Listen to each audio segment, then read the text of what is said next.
Have you read Archon's Genesis? Pigskin. Oh, really?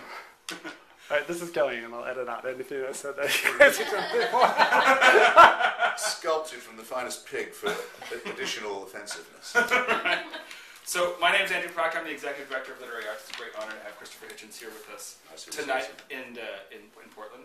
And I've got some questions that we received on the Literary Arts website and on the Facebook page we're going to ask you now. We're about to go on stage in about 15 or 20 minutes. So, you've been traveling the country for a while now debating believers in God of all different faiths and denominations. Who has been your toughest adversary, and what has been their best argument? I think of my now semi-regular antagonists. I try to avoid having any dog and pony show with anyone in particular, but there's a very bright young Indian Catholic, Dinesh D'Souza, who I knew first when he was working in the Reagan White House. We've been debating other things for a long time, who's a pretty deft opponent in debate, and who, unlike most believers, could, if he wanted to, could phrase what the unbelief argument is. And strangely enough, with believers, their main problem is incredulity. They don't believe what you're saying, or they don't believe that you're saying it, I should say. Dinesh doesn't have that problem. Probably if he was asked to do it for an exercise, he could make my speech, or a version of it. And he did once make me change my mind about how I used Freud's essay, Future of an Illusion. It would be a long answer if I told you the whole. Right. Would you like me to? I think it'd be quite interesting. We can. Well, Freud in the Future of an Illusion says that in essence religion proceeds from wishful thinking, in particular from the hope that while others will die, an exception will be made in our own case. Right. Self-evidently fatuous in my opinion, but Freud analysed it quite well and made it seem almost as if religion was hedonistic. And Dinesh said, well, that's okay as far as it goes. You can see why people would try and invent a future life and a heaven for themselves. But why would they do hell? Can't be because they wish to go. Right. I hadn't actually had the objection put in quite that way before. And though I think, of course, people do wish ill, not all wishes are benign or benevolent. And certainly people do want horrible things to happen to others. That's also part of wish thinking. I wasn't able to use my Freudian point in quite the same smooth way that I had before, so, and haven't since, and I've adapted what I said. The point about all this is, you hope, of course, to persuade other people, or at least to make them think, but the main thing you want to do is to improve your own education. And, well, you be the judge of whether that's worked with me. We'll find out later on. Or for me, yes. But that would be, that's a single example, but there are others. That's excellent. No, that's great. In general, though, I would say that even the smart, I've debated many people, Anglican theologians from Oxford, senior Catholics, quite deaf rabbis and others, people are much smarter than me, but their arguments can't change very much because they have to be anchored in the old faith. So I essentially do know their script, right. And they don't really, in the same way, know mine. Right. So an amateur like myself has a real chance of defeating a professional. The underdog.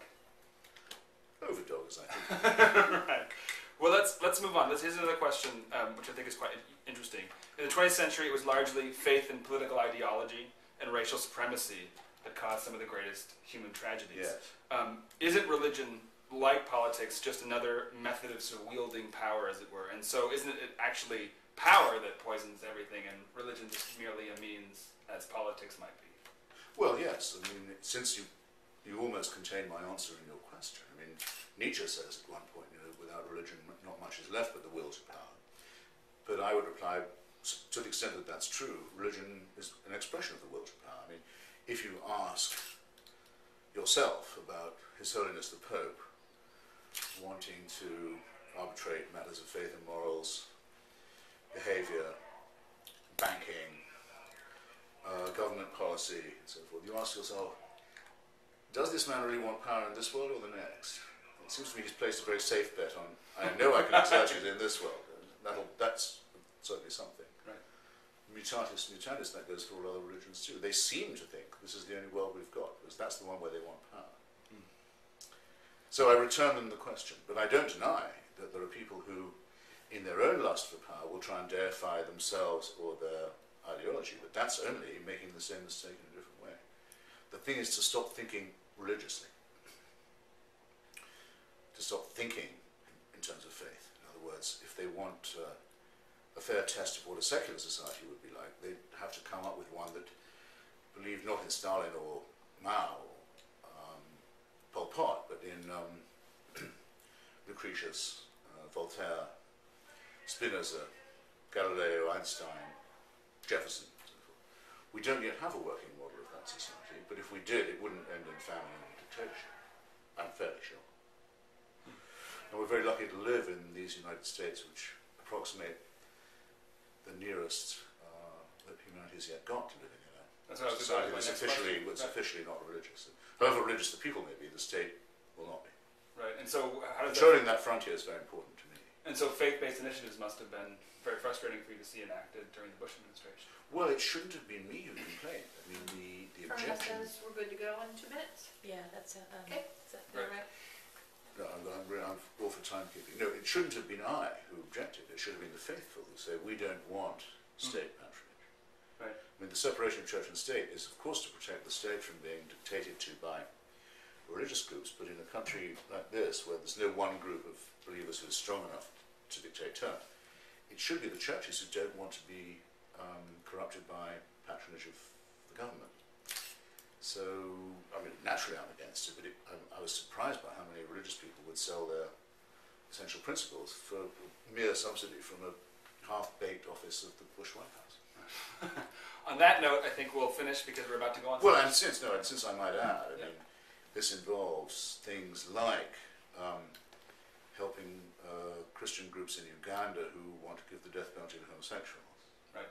say, or who argue that AIDS may be bad, but condoms are worse. If that's what they want me to think about that, by all means, let them do so. That was how the money of American taxpayers was strictly, literally unconstitutional. Congress may make no law respecting any establishment of religion. If that's how they want their money spent in Africa, I think it's wrong twice. First, no such money should be spent on a religious matter, and second, that's what you get for it. Right. This is their problem, not mine, but I will be there to point it out. I have no doubt. All right. Thank We're you. about to go While I on have stage. breath, you've got